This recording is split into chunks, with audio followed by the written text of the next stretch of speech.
ദ്രുതവേഗ സംഭരണ സ്ഥലം അറിയപ്പെടുന്നത്? ഒക്കെ കമ്പനിയാണ് തന്നേക്കുന്നത്. ഇതിലേതെല്ലാമാണ് ട്രേഡർമാർ ഉപയോഗിക്കുന്ന സാങ്കേതിക വിദ്യ ഏതാണ്? Hi, welcome back to PSC smart study. എല്ലാവരുടെയും പഠനം നല്ല രീതിയിൽ മുന്നോട്ട് പോകുന്നു എന്ന് വിചാരിക്കുന്നു.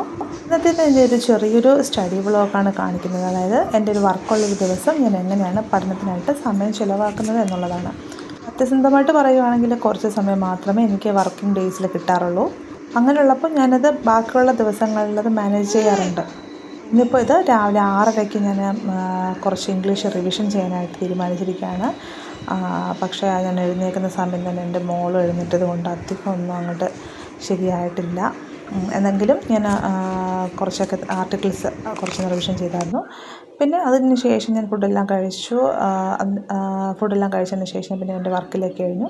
ഒരു 10 മണിയാകുമ്പോഴത്തേക്കും ഞാൻ എൻ്റെ വർക്ക് സ്റ്റാർട്ട് ചെയ്യും. ചിലപ്പോൾ അത് രാത്രിയിൽ ഒരു 11 മണി വരെയൊക്കെ നീണ്ടു പോകാറുണ്ട്. കാരണം ഞാൻ ഇടയ്ക്ക് നല്ല രീതിയിൽ ബ്രേക്ക് എടുക്കുന്നുണ്ട്, മോൾക്ക് ഫീഡ് ചെയ്യാനും ബാക്കി കുഞ്ഞിൻ്റെ കൂടെ ഇരിക്കാനൊക്കെ ആയിട്ട്.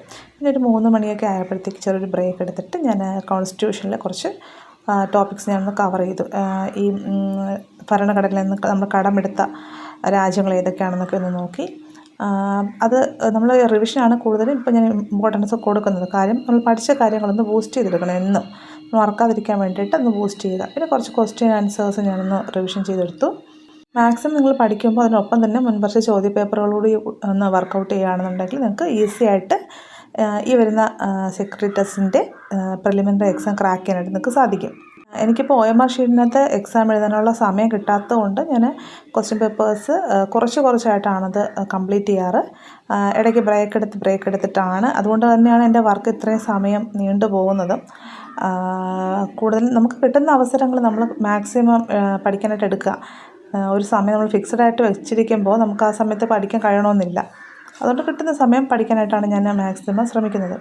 പിന്നെ അതിന് ശേഷം ഞാൻ മലയാളം കുറച്ച് റിവിഷൻ ചെയ്തായിരുന്നു.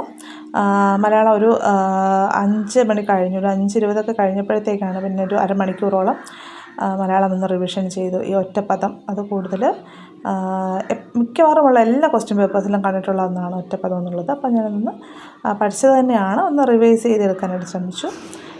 പിന്നെ ഞാൻ ചെയ്തത് മാത്സിൻ്റെ ക്വസ്റ്റ്യൻ ആൻസേഴ്സ് നോക്കുകയാണ് ചെയ്തത്. ഇതിനകത്ത് പ്രോഫിറ്റ് ആൻഡ് ലോസ് ആണെന്ന് ഞാൻ നോക്കിയത്. ഇത് വൈകുന്നേരം ഒരു 7 മണിയൊക്കെ കഴിഞ്ഞു. എൻ്റെ വർക്ക് കഴിഞ്ഞിട്ട് മോളുടെ അടുത്തേക്ക് പോകുന്നതിന് മുന്നേ ആയിട്ടൊരു 1 മണിക്കൂർ ഞാനൊന്ന് വർക്കൗട്ട് ചെയ്ത് ക്വസ്റ്റ്യൻ ആൻസേഴ്സ് വർക്കൗട്ട് ചെയ്തായിരുന്നു. കാരണം കുഞ്ഞിൻ്റെ അടുത്ത് പോയി കഴിഞ്ഞതിന് ശേഷം പിന്നീട് പഠിക്കാനായിട്ട് ചിലപ്പോൾ സമയം കിട്ടുന്നു വരില്ല. അപ്പോൾ മാക്സിമം ഞാൻ ഇതുപോലെയുള്ള കുഞ്ഞു കുഞ്ഞു സമയങ്ങളാണ് നമുക്ക് തന്നെ അറിയാണ്ട് പോകും. നമ്മുടെ ജീവിതത്തിൽ നമ്മൾ ചിലവാക്കുന്ന സമയത്തിൽ നമ്മൾ നോക്കും, കുറേ സമയങ്ങൾ നമുക്ക് ഇതുപോലെ കുഞ്ഞു കുഞ്ഞു ടൈം നമുക്ക് പഠിക്കാനായിട്ട് കിട്ടും. അത് മാക്സിമം നമ്മൾ ഒരു ക്വസ്റ്റ്യൻ ആണെങ്കിലും നമ്മൾ പഠിക്കാനായിട്ട് സമയം കണ്ടെത്തുക. ഞാൻ പറയാണ്ട് നമ്മളൊരു കൺസിസ്റ്റൻ്റ് ആയിട്ട് പഠിക്കുന്നുണ്ടെങ്കിൽ നമുക്ക് ഡെയിലി പഠിക്കാനുള്ള ഒരു താല്പര്യം തോന്നുകയും നമുക്ക് ആ പഠിക്കുന്ന കാര്യങ്ങൾ ഡെയിലി റിവൈസ് ചെയ്താലും നമുക്ക് എക്സാമിന് വളരെ യൂസ്ഫുൾ ആയിരിക്കും. പിന്നെ മാത്സ് പഠിക്കുമ്പോൾ മാക്സിമം നിങ്ങൾ എഴുതി തന്നെ പഠിക്കാൻ നോക്കുക. ഒരിക്കലും വീഡിയോ കണ്ടിട്ടോ അല്ലെങ്കിൽ ക്വസ്റ്റ്യൻ പേപ്പേഴ്സ് നമ്മൾ വായിച്ച് മനസ്സിലാക്കുന്ന ഞാൻ പണ്ട് ആ ഒരു രീതിയിൽ പഠിക്കുമായിരുന്നു. കാരണം നമ്മൾ പഠിച്ചു കഴിഞ്ഞതാണ്, എനിക്ക് ഓർമ്മയുണ്ട് എന്നുള്ള ഒരു ഇതിൽ ഞാനത് വായിച്ച് പോവുക ചെയ്തിട്ടുണ്ടായിരുന്നത്. പക്ഷേ അത് നമ്മുടെ എക്സാമിന് നല്ല നെഗറ്റീവായിട്ടാണ് കിട്ടിയിട്ടുള്ളത്. കാരണം ആ ഒരു സിറ്റുവേഷനിൽ നമ്മൾ എക്സാം എഴുതുന്ന ഒരു അവസരത്തിൽ നമ്മൾ അന്തപ്പെട്ടിരിക്കും. കാരണം ചില സമയത്ത് നമുക്ക് അറിയാവുന്നതാണെങ്കിൽ കൂടിയും കൺഫ്യൂഷൻസ് ഉണ്ടാക്കുന്ന രീതിയിലുള്ള, ഇപ്പോഴത്തെ ക്വസ്റ്റ്യൻ പേപ്പേഴ്സ് അറിയാമല്ലോ, കൺഫ്യൂഷൻസ് ഉണ്ടാക്കുന്ന രീതിയിലുള്ള ക്വസ്റ്റ്യൻസ് ആയിരിക്കും.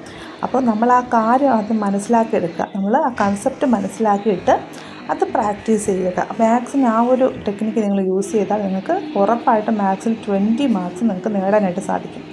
അപ്പോൾ ഞാൻ കൂടുതലും മലയാളം ഇംഗ്ലീഷും മാത്സുമാണ് ഡെയിലി വർക്കൗട്ട് ചെയ്യുന്നത്. പിന്നെ ഇടയ്ക്ക് GK ടോപ്പിക്സ് പഠിച്ച കാര്യങ്ങൾ ഒന്ന് റിവൈസ് ചെയ്യും. അപ്പോൾ ഇന്നത്തെ ഇത്ര മാത്രമേ ഉള്ളൂ. അപ്പോൾ എല്ലാവരും നല്ല രീതിയിൽ തന്നെ പഠിക്കുക. അവസരം ഇല്ലാത്തവർ ചെറിയ സമയങ്ങൾ അവസരങ്ങളാക്കുക. പിന്നെ എനിക്ക് ഈസി ആയിട്ട് സ്കോർ ചെയ്യാൻ പറ്റിയ ഏരിയ എന്ന് പറയുന്നത് IT ആണ്. അപ്പോൾ 5 മാർക്കാണ് അത് IT എന്ന് ചോദിക്കുന്നത്. അപ്പോൾ തന്നെ ഈ IT റിലേറ്റഡ് ആയിട്ട് മുൻ വർഷങ്ങളിൽ ചോദിച്ചിട്ടുള്ള ക്വസ്റ്റ്യൻ പേപ്പേഴ്സ് വെച്ചിട്ടൊരു ചെറിയൊരു വീഡിയോ ചെയ്തിട്ടുണ്ട്. ആ വീഡിയോയിൽ തന്നെ ഞാനത് റിലേറ്റഡ് ഫാക്ട്സും കൂടി പറഞ്ഞു പോകുന്നുണ്ട്. ഇമ്പോർട്ടൻസ് ആയിട്ടുള്ള പോയിൻറ്റ്സ് എല്ലാം കവർ ചെയ്യുന്നുണ്ട്. അപ്പോൾ മാക്സിമം അത് വീഡിയോ കണ്ടിട്ടില്ലാത്തവരൊന്ന് കാണാനായിട്ട് ശ്രമിക്കുക. ആ പോയിൻറ്റ്സ് എല്ലാം ഒന്ന് മാർക്ക് ചെയ്ത് പഠിക്കുക. കാരണം നമ്മൾ ഈ റിലേറ്റഡ് ഫാക്ട്സ് പഠിക്കുന്നത് ഉപയോഗപ്പെടുന്നത് ഇനിയൊരു എക്സാം വരുമ്പോൾ നമുക്കത് ആ ഒരു ചിലപ്പോൾ സ്റ്റേറ്റ്മെൻറ്റ് ലെവലിലായിരിക്കാം ഇനിയൊരു ക്വസ്റ്റ്യൻ വരുന്നതെങ്കിൽ പോലും നമുക്കത് നന്നായിട്ട് സ്കോർ ചെയ്യാനായിട്ട് സാധിക്കും. അതുകൊണ്ട് തന്നെയാണ് ആ ഒരു രീതിയിൽ ഞാൻ ക്വസ്റ്റ്യൻ പേപ്പേഴ്സ് എടുത്തേക്കുന്നത്. നമ്മുടെ ഹാർഡ് വർക്ക് തന്നെയാണ് നമ്മളെ വിജയത്തിലേക്ക് എത്തിക്കുന്നത് ഞാൻ പലപ്പോഴും പറയാറുണ്ട്. അപ്പോൾ നമ്മൾ നല്ല രീതിയിൽ ഹാർഡ് വർക്ക് ചെയ്ത് നമുക്ക് വിജയിക്കണം എന്നുള്ളൊരു ബോധത്തോടു കൂടി കിട്ടുന്ന അവസരങ്ങൾ മാക്സിമം നിങ്ങൾ പഠിക്കാനായിട്ട് സമയം കണ്ടെത്തുക. നമുക്ക് വേണ്ടി മറ്റാരും ഇതിന് കഷ്ടപ്പെടാനില്ല. നമ്മൾ കഷ്ടപ്പെട്ടെങ്കിൽ മാത്രമേ നമുക്ക് വിജയിക്കാൻ സാധിക്കുകയുള്ളൂ. ആ ഒരു ബോധത്തോടു കൂടി നന്നായിട്ട് തന്നെ പഠിക്കുക എല്ലാവരും. Thank you.